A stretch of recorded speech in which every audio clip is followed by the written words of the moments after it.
Shalom Bapak Ibu Saudara yang dikasihi oleh Tuhan kita Yesus Kristus. Jumpa kembali di dalam podcast Mutiara hari ini. Sahabat bertumbuh dalam saat teduh yang seperti biasa hadir membawa keresahan dan persoalan di dalam hidup. Kita angkat untuk menjadi renungan yang kiranya membangkitkan kekuatan iman. Dan bagaimana kabar saudara di kesempatan kali ini? Kami selalu berharap Bapak Ibu Saudara senantiasa ada dalam keadaan sehat, dilimpahkan berkat rahmat dan segala kebaikan oleh Tuhan kita Yesus Kristus dimanapun saudara berada.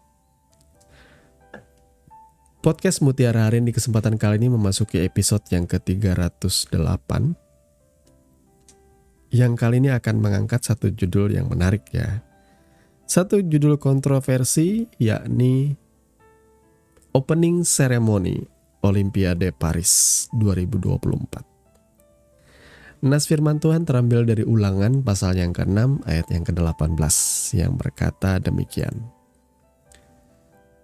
Haruslah engkau melakukan apa yang benar dan baik di mata Tuhan, supaya baik keadaanmu dan engkau memasuki dan menduduki negeri yang baik yang dijanjikan Tuhan dengan sumpah kepada nenek moyangmu. Amin. Mari kita berdoa. Bapa, di dalam nama Tuhan Yesus, sebentar kami akan bersama-sama merenungkan kebenaran firman-Mu. Kami akan belajar Tuhan lewat kehidupan sehari-hari, lewat persoalan, lewat masalah, apa yang boleh kami lihat dan apa hikmat yang Tuhan akan berikan bagi setiap kami. Di dalam nama Tuhan Yesus kami berdoa. Amin. Nah, Bapak Ibu Saudara yang dikasihi oleh Tuhan kita Yesus Kristus, sekali lagi, podcast ini berangkat dari keresahan hati saya pribadi. Menanggapi hal-hal yang sedang terjadi baru-baru ini. Tapi ketika saya sudah menayangkan atau ketika video ini naik, mungkin ya perhelatan Olimpiade itu mungkin sudah lewat atau mungkin sudah hampir selesai saudara ya. Karena ini akan tayang sekitar 2 minggu lagi ya video ini ya. Maksudnya ketika saya take podcast ini akan tayang 2 minggu kemudian ya. Namun gak ada salahnya ya.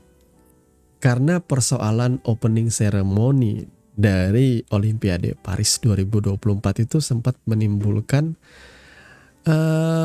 pro dan kontra ya. Dan saya ngelihat sih memang banyak yang kontra sih. Dan mengatakan bahwa opening ceremony Olimpiade Paris 2024 itu adalah yang terburuk di sepanjang sejarah. Nah, lantas kenapa saya harus menyampaikan ini? Apa sih yang kita bisa pelajari ya? Orang-orang yang membenci opening ceremony ini, orang-orang yang tidak suka dengan opening ceremony ini, mereka beranggapan bahwa opening ceremony atau pesta pembukaan atau upacara pembukaan Olimpiade di Paris itu tidak seperti yang sudah-sudah, tidak seperti membawa semangat, tidak seperti suatu kreativitas yang masih ada hubungannya lah dengan dunia olahraga seperti itu. Yang terjadi di Paris itu seperti lelucon ya, seperti guyonan. Dan kebanyakan orang menilainya bahwa ini adalah blasphemy. Blasphemy itu apa ya? Penghujatan atau penghinaan terhadap karya The Last Supper dari Leonardo da Vinci ya. The Last Supper atau perjamuan terakhir ya.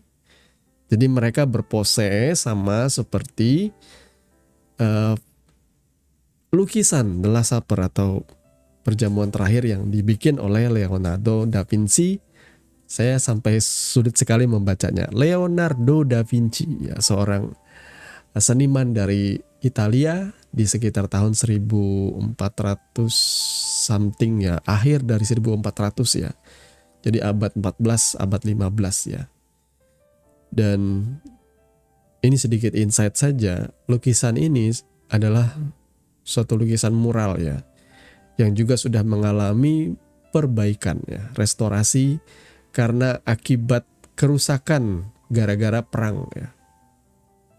Jadi sampai hari ini kita bisa mengenal The Last Supper atau perjamuan terakhir, dan juga banyak sekali dibikin replikanya dalam bentuk gambar-gambar lukisan ya yang dipajang di rumah-rumah, atau ada juga yang bikinnya dari rajutan-rajutan benang seperti itu, benang yang gede-gede gitu guys ya saudara ya, yang membuat itu jadi tampak indah dipajang di rumah ya. The Last Supper, apakah betul opening ceremony itu menghina ya The Last Supper atau perjamuan terakhir yang dilakukan oleh Yesus dan murid-muridnya? Saya juga menelaah dan mempelajari, ternyata katanya itu bukanlah terinspirasi dari The Last Supper. Walaupun di dalam pose mereka sedikit banyak meniru pose dari lukisan Leonardo da Vinci. Tapi kenyataannya mereka terinspirasi dari Olympian Gods yang berpesta, dari sebuah lukisan di abad 17 dikatakan di sana bahwa dewa-dewa Olympian itu berpesta, tapi ketika saya lihat lukisannya itu nggak sama sih ya. Maksudnya nggak sama dengan penampilan mereka. Memang walaupun ada yang salah satu dewa Olympian yang pakaiannya nggak pakai baju kayak gitu, saudara ya. Yang lebih saya tangkap di sini ialah orang-orang yang terlibat di dalam proyek ini, maaf, kebanyakan adalah orang-orang yang dari kelompok LGBTQ. Beberapa di antara mereka adalah lesbian, gay. Dan ini sebuah fakta yang ya banyak dihujat orang sih di mana-mana. Orang bilang, kenapa pembukaan atau opening ceremony yang seharusnya ada hubungan dengan olahraga kok jadi seakan-akan ini seperti kampanyenya kaum pelangi, LGBTQ, kaum gay, dan lain sebagainya. Apakah karena segitunya pengen diterima oleh seluruh dunia, jadi memaksakan melakukan campaign lewat sebuah acara pesta olahraga terbesar ya, yakni Olimpiade, yang mesti memasukkan semangat-semangat gay dan LGBTQ ini? Saudaraku, mungkin di antara saudara banyak yang tidak suka, apalagi yang konservatif, yang memandang bahwa itu lelucon yang menjijikan seperti itu. Banyak yang bilang bahwa itu gross, menjijikan. Itu adalah pembukaan yang sangat hina dan sebagainya. Tapi bagi saya pribadi, ya walaupun saya sulit menangkap ya nilai seninya dari opening ceremony itu apa, kita sebagai orang percaya juga seharusnya tidak usah terlalu terpancing dan marah, karena Leonardo da Vinci pun melukiskan itu kan hanya di dalam image-nya saja. Itu tidak lantas mereka sedang menghina perjamuan terakhir ya. Saya tidak seradikal itu juga ya. Ya saya stand sih, kalau ada orang yang menghina seperti itu kita sah-sah saja membela. Tetapi bagi saya tidak usah terbawa lah. Tidak usah sampai lantas kita terbawa kebencian seperti itu. Dan akhirnya menghabiskan energi kita di sosial media untuk ribut soal yang seperti itu.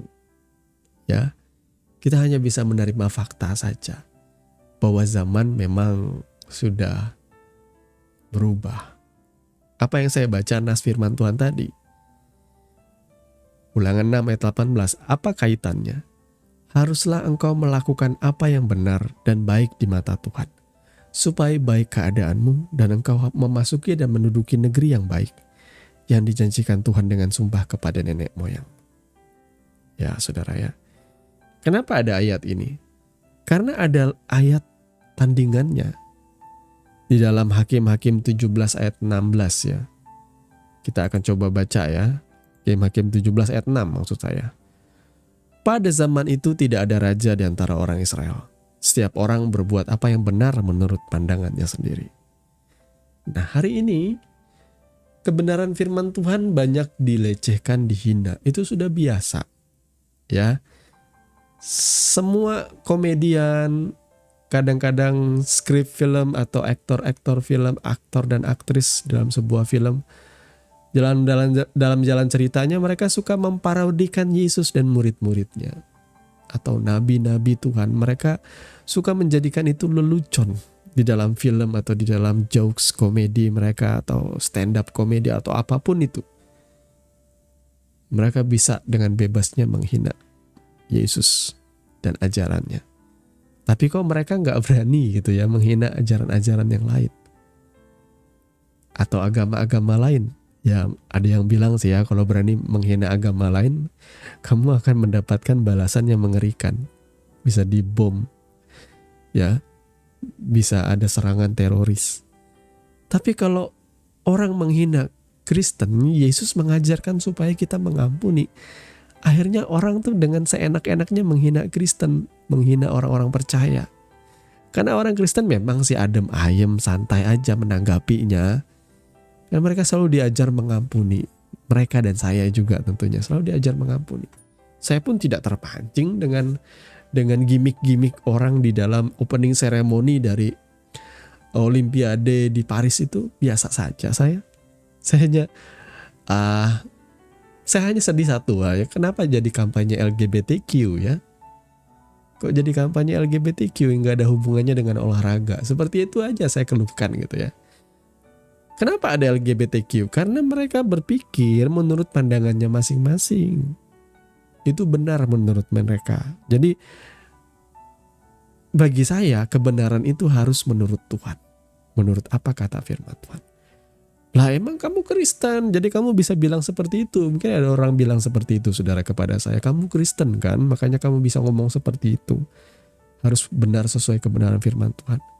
Ya kalau saya sih ya, seandainya saya ini nggak Kristen ya, seandainya saya ini ateis, orang tidak beragama sekalipun.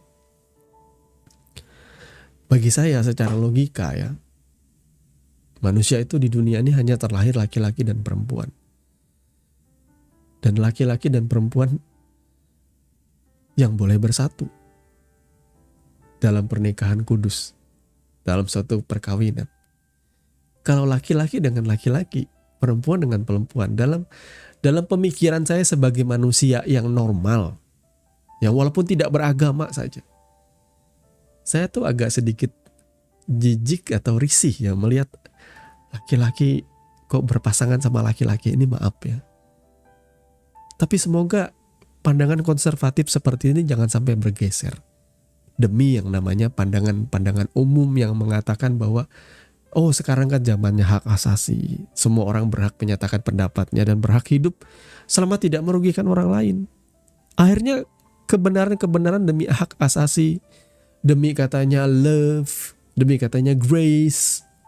Bukankah Tuhan itu kasih dan dia bisa menerima semua orang? Tetapi orang lupa, jangan lupa Tuhan juga adalah consuming fire. Dia adalah api yang menghanguskan.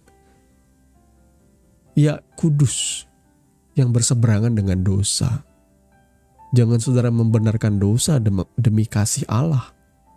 Kau berkata bahwa Tuhan kan mengajarkan orang Kristen mengasihi. Ya terima aja mereka. Saya katakan secara pribadi, saya mengasihi setiap orang. Setiap orang berdosa dikasihi Tuhan. Tetapi jangan hidup juga di dalam dosa-dosamu. Justru itu buahnya, itu tandanya engkau belum menjadi pengikut Kristus. Kalau saudara masih hidup dalam dosa seperti itu.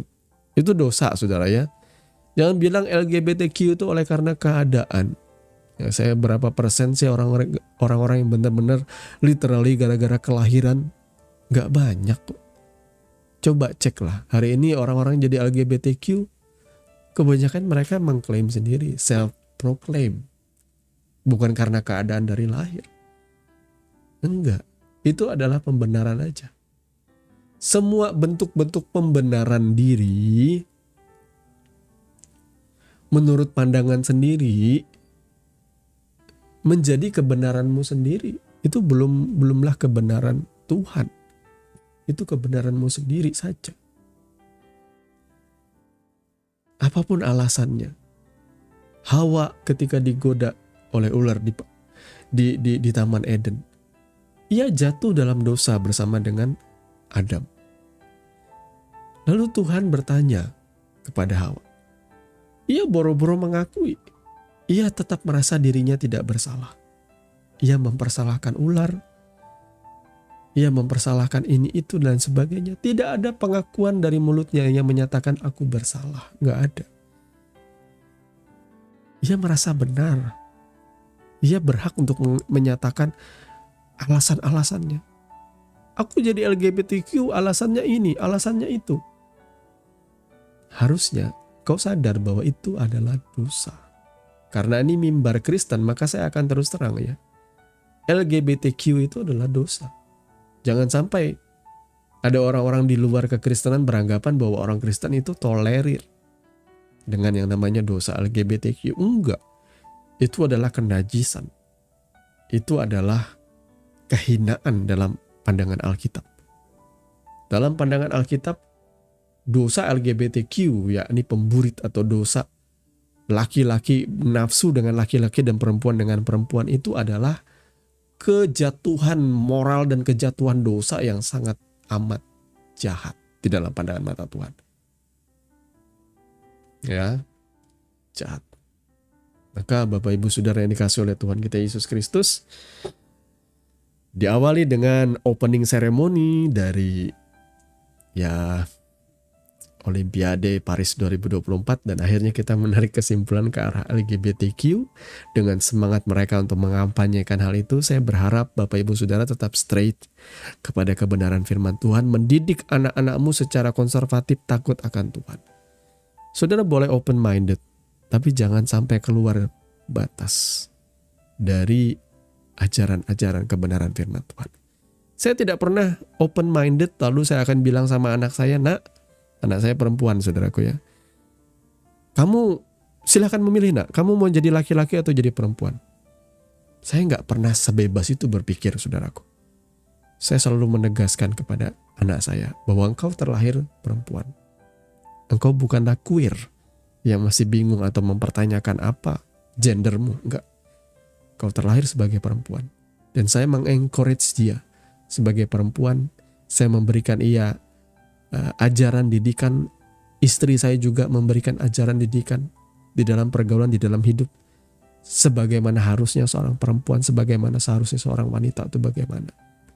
Kita mengajarkan anak kami dari kecil sesuai dan seturut dengan firman Tuhan. Dan puji Tuhan, anak kami tumbuh menjadi seorang gadis yang luar biasa. Bagi saya luar biasa ya, karena itu anak saya. Tapi bagi saya melihat perkembangan tumbuh kembangnya, ia menjadi anak gadis yang normal.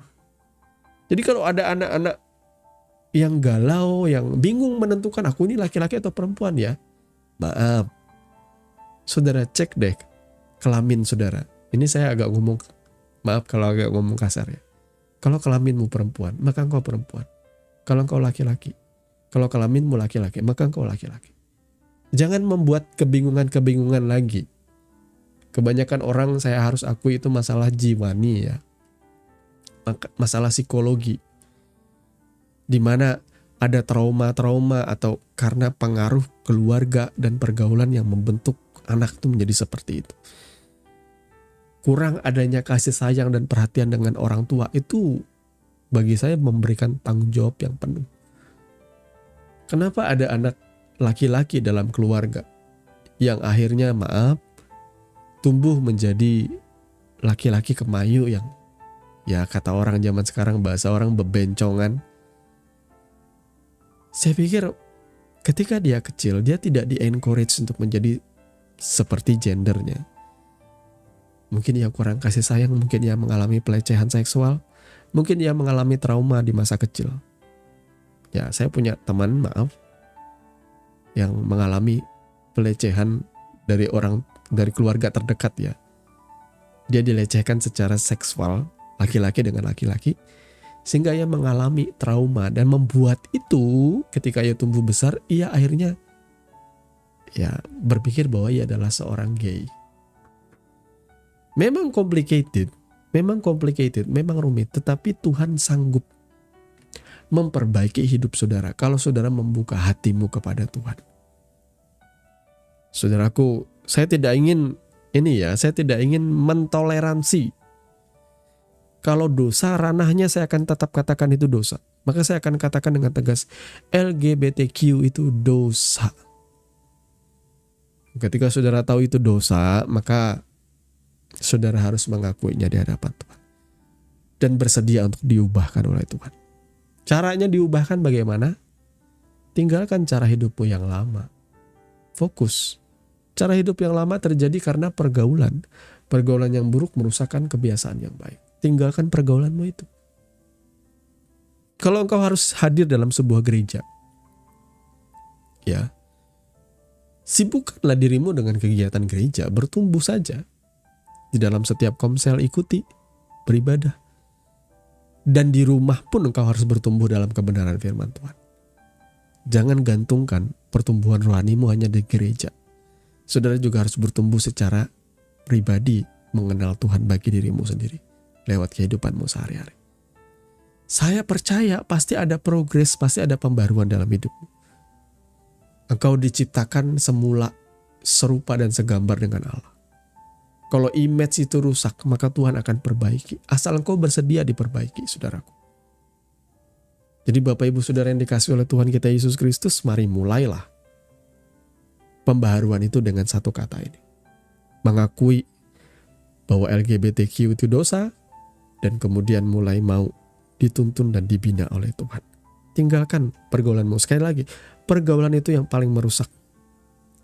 Kalau engkau berada di ruang lingkup di mana di situ membenarkan LGBTQ, maka keluar dari zona itu. Jangan sampai ada orang yang meracuni saudara dengan kebenaran-kebenaran yang lahir dari pikiran mereka, bukan kebenaran di dalam pandangan mata Tuhan.